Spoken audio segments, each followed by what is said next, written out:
In 1896, a child disappeared from a quiet village, but the real horror began after he was never found. The child who never left the village. In the year 1896, there was a small village in northern England, a village so quiet that people believed silence itself was protection. No crimes were reported, no outsiders stayed long, and no one ever asked questions about the land beneath their homes, because some questions are better left unasked. Thomas Gray was 7 years old, a quiet child who rarely spoke unless spoken to, and when he did, his words often made adults uncomfortable, not because they were confusing, but because they sounded far too calm. Thomas did not enjoy playing with other children. He said they made too much noise, and that noise made it hard to listen. Most days, he sat near the old stone church at the edge of the village, a church built on land no one remembered choosing, a place adults avoided, even though they could never explain why. Villagers often noticed Thomas whispering to the ground, smiling, nodding, as if something beneath the soil was answering him back. When asked who he was talking to, Thomas replied in the same quiet voice every time, "The children who live underground."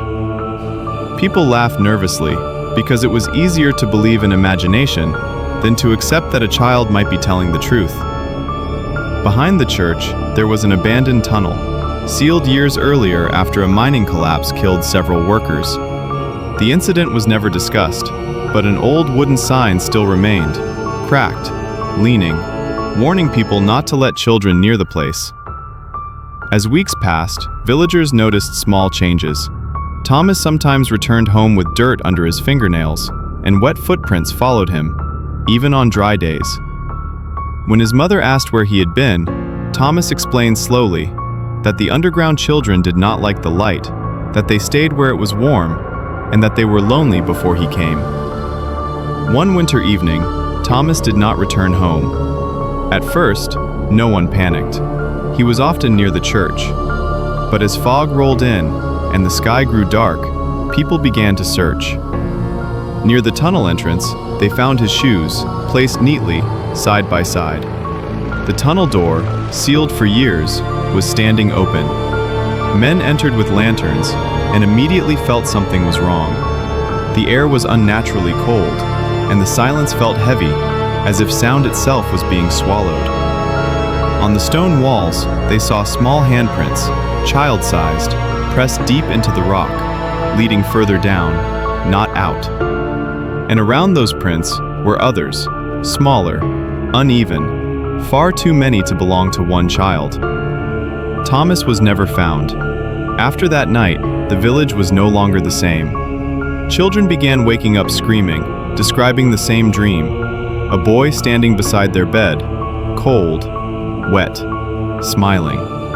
He whispered only one thing, "It's crowded down there." Some children began sleepwalking, always toward the church, pressing their hands into the soil, crying, saying the ground was full of voices. One stormy night, the church bells rang without anyone touching them. Villagers gathered, and near the sealed tunnel, they saw a small figure. It looked like Thomas, but thinner, paler, and not touching the ground. He whispered softly, "You promised I could come back." The village was abandoned years later.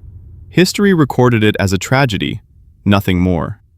But even today, people say if you stand near the ruins at night, you can hear children laughing from beneath the earth, waiting.